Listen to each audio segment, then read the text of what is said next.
It is February 8th, 2026. Time for another letter. This is from Alice Walker. She's an author. She wrote The Color Purple. I think you know that movie, book.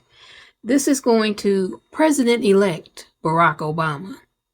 Think back to when he won the first time and the feeling in the country. She sums it up really well.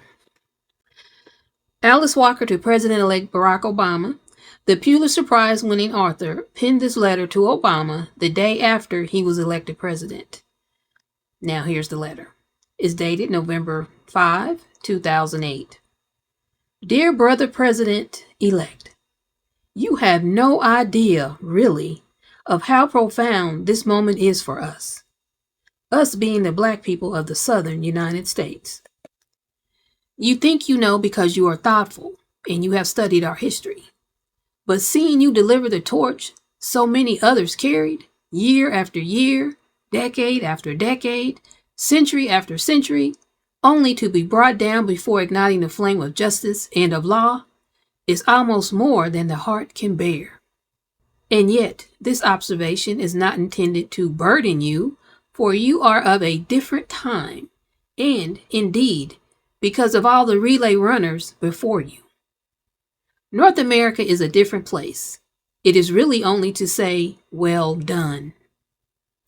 We knew through all the generations that you were with us, in us, the best of the spirit of Africa and of the Americas.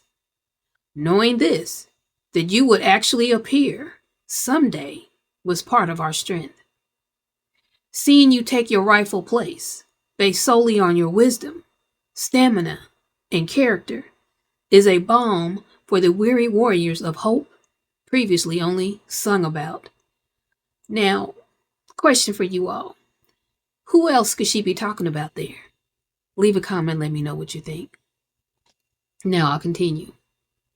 I would advise you to remember that you did not create the disaster that the world is experiencing, and you alone are not responsible for bringing the world back to balance.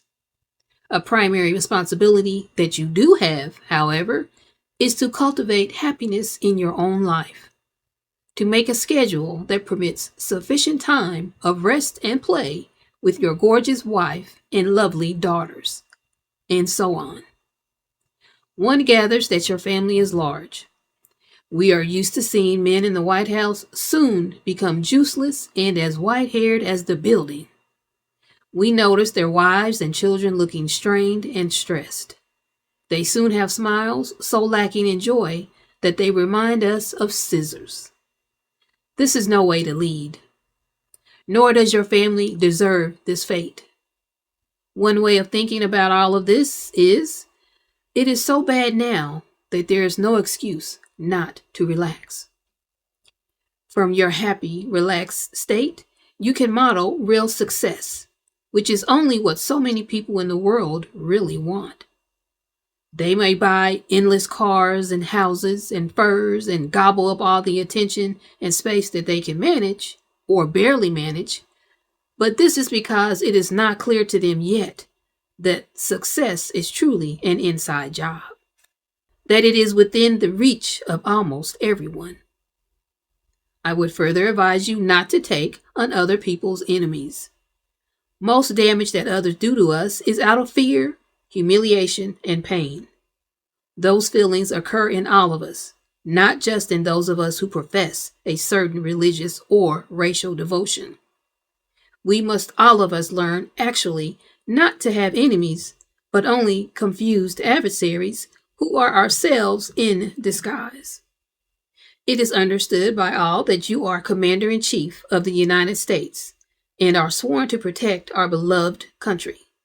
This we understand completely. However, as my mother used to say, quoting a Bible with which I often fought, quote, hate the sin, but love the sinner, end quote.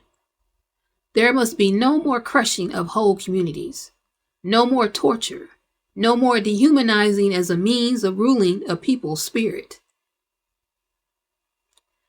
This has already happened to people of color, poor people, women, children.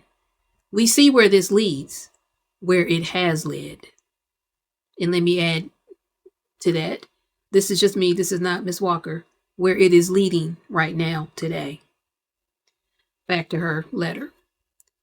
A good model of how to work with the enemy internally is presented by the Dalai Lama in his endless caretaking of his soul as he confronts the Chinese government that invaded Tibet. Because finally, it is the soul that must be preserved if one is to remain a credible leader. All else might be lost, but when the soul dies, the connection to earth, to peoples, to animals, to rivers, to mountain ranges, purple and majestic, also dies.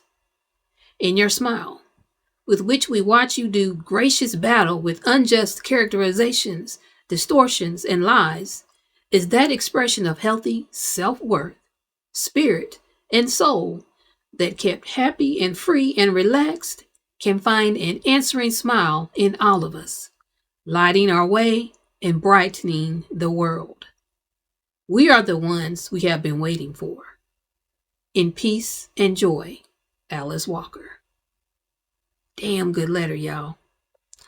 Thank you, Miss Walker. That's it for today, y'all.